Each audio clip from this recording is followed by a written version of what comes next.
sejahtera, salam tanzim kepada para penonton yang dihormati. Saya dan rakan-rakan sangat bersyukur kerana dapat bersemuka secara maya dalam acara Pertandingan Forum Pelajar tahun 2021. Pada hari ini, kami akan membicarakan tajuk yang sedang hangat diperkatakan oleh masyarakat, iaitu Bilik Darjah Google, sesuai atau tidak? Para penonton yang dihormati, wabak penyakit COVID-19 bukan sahaja menjejaskan kesihatan dan meruntuhkan ekonomi masyarakat di seluruh dunia. Malah, sektor pendidikan juga turut mengalami impak yang sangat ketara. Pembelajaran secara fizikal telah terjejas dan pembelajaran secara dalam talian atau PDPR harus dilaksanakan dari rumah masing-masing. Persoalannya, apakah kaedah yang paling sesuai untuk melaksanakan PDPR atau pengajaran dan pembelajaran dari rumah? Justru, saya Amanda Sheryl Wong selaku pengerusi forum ditemani 3 orang ahli forum yang berwawasan futuristik akan mengupas tajuk Bilik Darjah Google, sesuai atau tidak? Apa kata kita berkenal-kenalan terlebih dahulu kerana tak kenal maka tak cinta? Baiklah penonton sekalian, ahli forum pertama yang manis dan ayu ini ialah saudari Scarlett Lee Xue Chin. Beliau ingin menjadi seorang doktor perubatan. Apa kabar saudari Scarlett? Kabar baik saudari pengerusi. Manakala ahli forum kedua yang kacak ini ialah saudara Po Kuan Bin. Beliau bercita-cita ingin menjadi seorang peguam yang arif lagi bijaksana. Selamat datang saudara Po. Terima kasih saudari pengerusi. Seterusnya, ahli forum ketiga kita ialah saudari Hailey Tia Ho Chin. Beliau ingin menjadi seorang pensyarah yang berdedikasi. Semoga cita-cita saudari tercapai. Terima kasih saudari pengerusi. Baiklah, tanpa melengah-lengahkan masa, saya mempersilakan saudari Scarlett untuk menjelaskan tajuk perbincangan kita. Bilik Darjah Google, sesuai atau tidak? Dipersilakan. Terima kasih saudari pengerusi, rakan-rakan panel dan para penonton yang saya hormati. Sebelum kita membincangkan topik ini secara lebih terperinci, elok sekiranya kita mengupas takrif Bilik Darjah Google terlebih dahulu saudari pengerusi.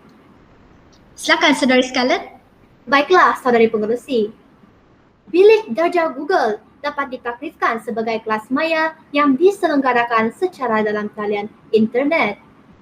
Bilik Darjah Google atau lebih dikenali sebagai Google Classroom dengan izin pengerusi merupakan aplikasi pembelajaran alternatif yang disediakan oleh Google. Bilik Darjah Google ini dapat digabungkan dengan aplikasi-aplikasi Google lainnya. Sebagai contoh, Google Meet, Google Mail, Google Drive, Google Docs, Google Forms, Google Slides, dan sebagainya. Aplikasi ini dapat diakses melalui pelayar Chrome, iOS, dan Android dengan menggunakan pelbagai peranti seperti telefon pintar, tablet, dan juga komputer. Saudari pengerusi, pakej khas perkhidmatan Google untuk institusi pendidikan yang disebut G Suite for Education telah disediakan secara percuma. Pihak sekolah dapat menerbitkan email rasmi sekolah untuk semua guru dan pelajar sebagai pengguna Bilik Darjah Google. Ya, memang benar saudari Scarlett. Saya juga mempunyai email sekolah untuk menyertai Google Classroom, iaitu 17137@kenkok.edu.my. Bilik Darjah Google dijadikan sebagai pelantar pembelajaran yang paling sesuai pada masa pandemik COVID-19 ini. Apakah pandangan saudara Po dalam hal ini? Silakan. Terima kasih saudari pengerusi, rakan-rakan panel dan para penonton yang budiman.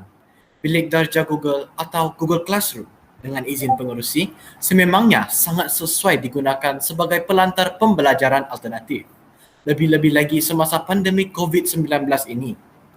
Kita sedia maklum bahawa pelbagai usaha telah dilaksanakan untuk membendung wabak ini.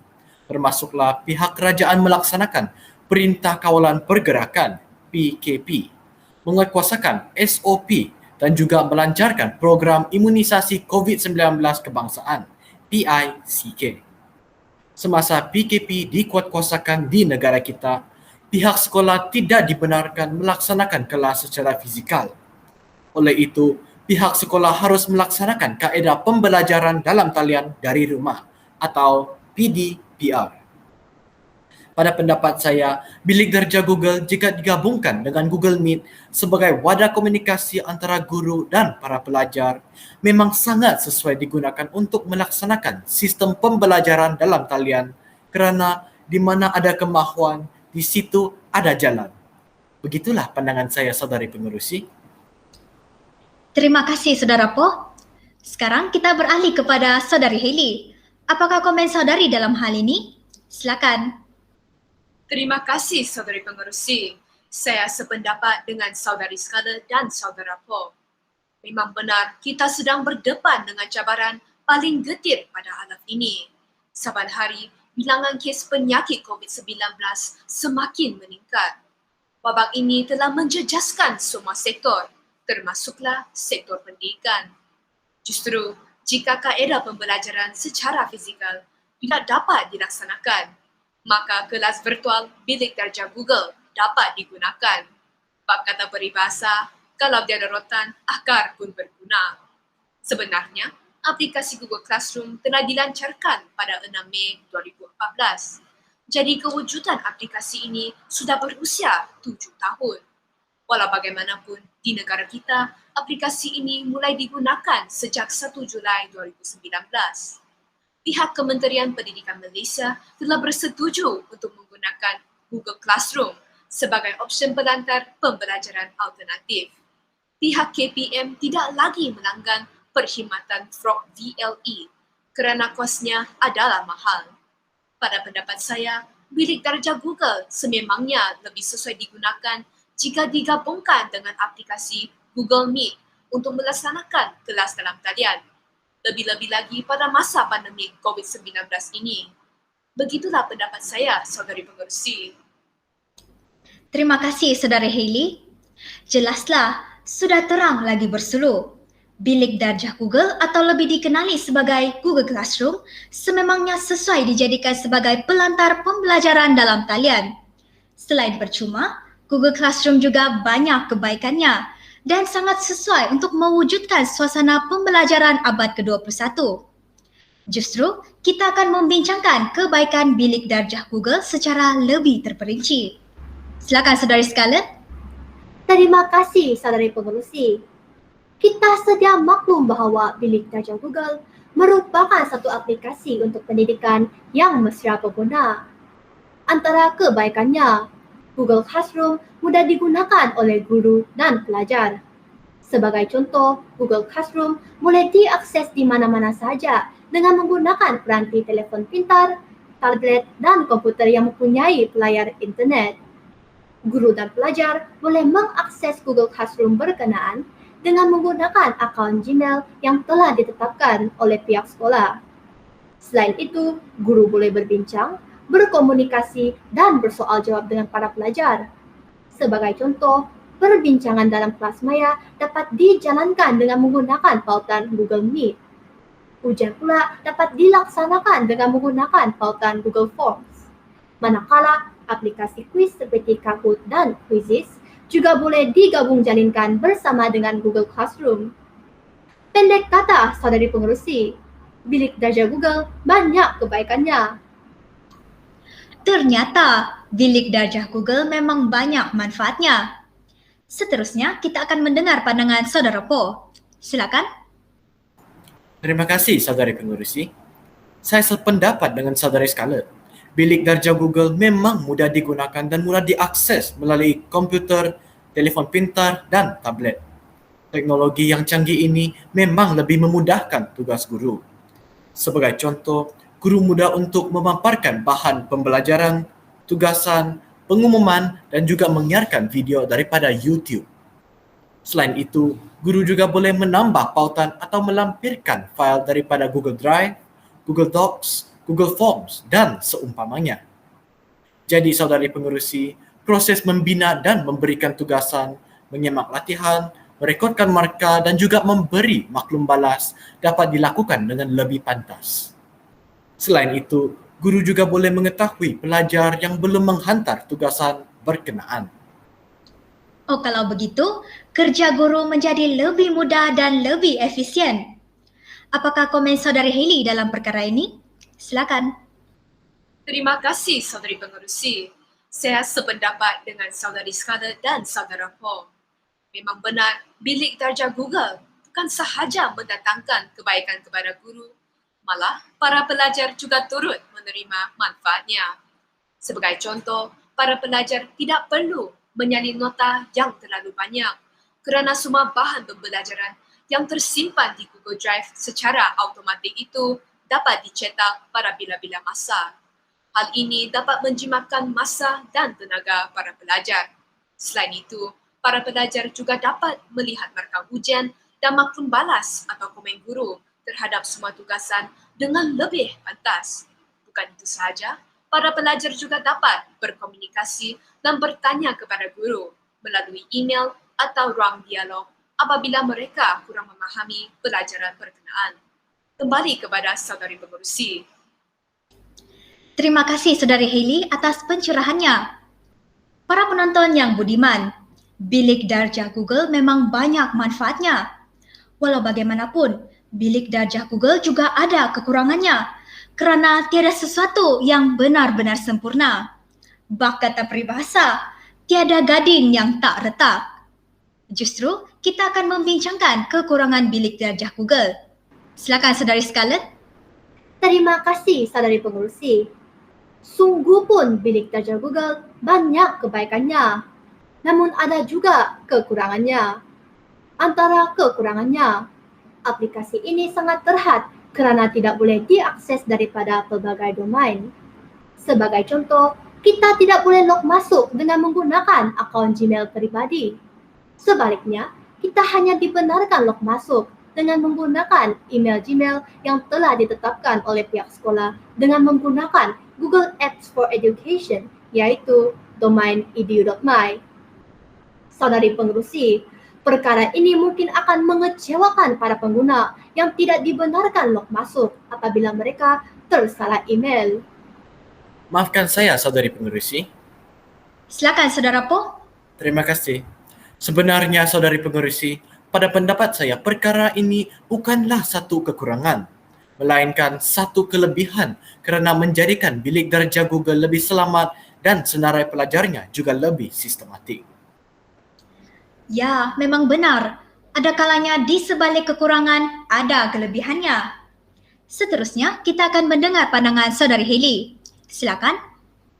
Pada pendapat saya, saudari pengerusi, antara kekurangan yang juga dianggap sebagai kelebihan bilik darjah Google ialah aplikasi ini belum dilengkapi dengan sistem penyimpanan fail. Biasanya, semua fail yang dimanai di bilik darjah Google akan disimpan di Google Drive secara automatik. Kelebihannya, kita tidak perlu risau akan kehilangan dokumen berkenaan kerana kita boleh mengakses dan mencetaknya pada bila-bila masa diperlukan. Walau bagaimanapun, kelemahannya akan timbul apabila Google Drive berkenaan sudah penuh. Maka fail atau dokumen yang tersimpan tidak dapat disimpan masuk lagi. Jadi kita terpaksa menyimpannya di cloud storage dengan izin pengerusi ataupun kita terpaksa membeli drive yang baharu. Ya, memang benar. Allah membeli, menang memakai. Baiklah para penonton yang budiman, seterusnya kita akan membincangkan permasalahannya. Silakan saudari Scarlett. Baiklah saudari pengerusi. Berdasarkan kaji selidik guru-guru yang dijalankan oleh kumpulan Telegram Mudah Mengajar, antara permasalahannya. Yang pertama, 56% guru menyatakan masalah capaian internet yang terhad merupakan punca utama Google Classroom tidak boleh dilaksanakan. Yang kedua, 41% guru menyatakan tiada kemahiran menggunakan Google Classroom. Yang ketiga, 36% guru menyatakan tiada kemudahan komputer atau peralatan teknologi maklumat. Saudari pengerusi, sekiranya permasalahan ini tidak dapat diatasi, maka bilik darjah Google tidak boleh dilaksanakan dengan berkesan. Bak kata peribahasa, indah kabar daripada rupa. Persoalannya, Bagaimanakah usaha untuk mengatasi masalah capaian internet tersebut? Kita mendengar penjelasan Saudara Po. Silakan. Terima kasih saudari pengerusi. Masalah capaian internet merupakan masalah utama yang harus ditangani. Pihak Suruhanjaya Komunikasi dan Multimedia Malaysia telah menggariskan Pelan Jalinan Digital Negara atau JENDELA. Projek JENDELA ini memberi keutamaan untuk membangunkan infrastruktur telekomunikasi digital, terutamanya di negeri Sabah. Sebanyak 382 menara komunikasi baharu akan dibangunkan di kawasan luar bandar dalam tempoh 3 tahun. Saudari pengerusi, mudah-mudahan masalah capaian internet di kawasan luar bandar boleh diatasi. Maafkan saya, saudari pengerusi. Silakan Saudari Heli. Terima kasih. Saya sangat tertarik dengan isu ini. Talian internet adalah sangat mustahak apabila kita hendak melaksanakan pengajaran dan pembelajaran dari rumah ataupun PDPR, terutamanya semasa pandemik COVID-19 ini. Tanpa talian internet, bilik darjah Google tidak dapat dilaksanakan. Saudari pengerusi, mungkin kita masih ingat kisah seorang pelajar Universiti Malaysia Sabah, Beviona Mosibin dari kampung Sepetalang, Pitas Negeri Sabah. Dia sanggup memajak pokok semata-mata untuk menduduki peperiksaan secara dalam talian kerana dia ada capaian internet di rumahnya. Ya, hendak 1000 daya, tak hendak 1000 dalih. Senario yang sangat memprihatinkan seperti Beviona ini banyak berlaku di kawasan luar bandar. Baiklah, sebelum mengakhiri forum ini, saya ingin mendengar harapan Saudari Scarlett. Silakan. Terima kasih saudari pengerusi. Pengumuman Menteri Pendidikan bahawa keputusan peperiksaan SPM pada tahun 2020 adalah keputusan terbaik dalam tempoh 5 tahun. Fakta ini membuktikan bahawa bilik darjah Google adalah sangat sesuai untuk melaksanakan pengajaran dan pembelajaran dari rumah atau PDPR. Justru pada kesempatan ini, saya ingin menggalakkan para pelajar agar memanfaatkan kemudahan bilik darjah Google untuk menimba ilmu pengetahuan dengan sebaik-baiknya kerana ilmu itu pelita hidup. Begitulah harapan saya, saudari pengerusi. Terima kasih Saudari Scarlett. Sebagai penutup bicara, satu peribahasa untuk membakar semangat para pelajar. Saudara Po, silakan. Genggam bara api biar sampai jadi arang. Saudari Heli, silakan. Ala bisa tegal biasa.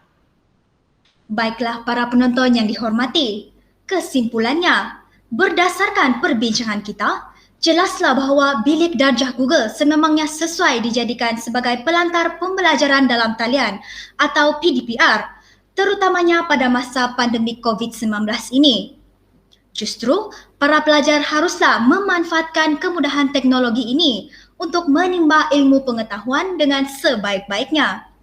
Dengan itu, hasrat untuk melahirkan modal insan cemerlang yang bersahsia, bermaklumat dan berwawasan futuristik dapat direalisasikan. Sekian, terima kasih.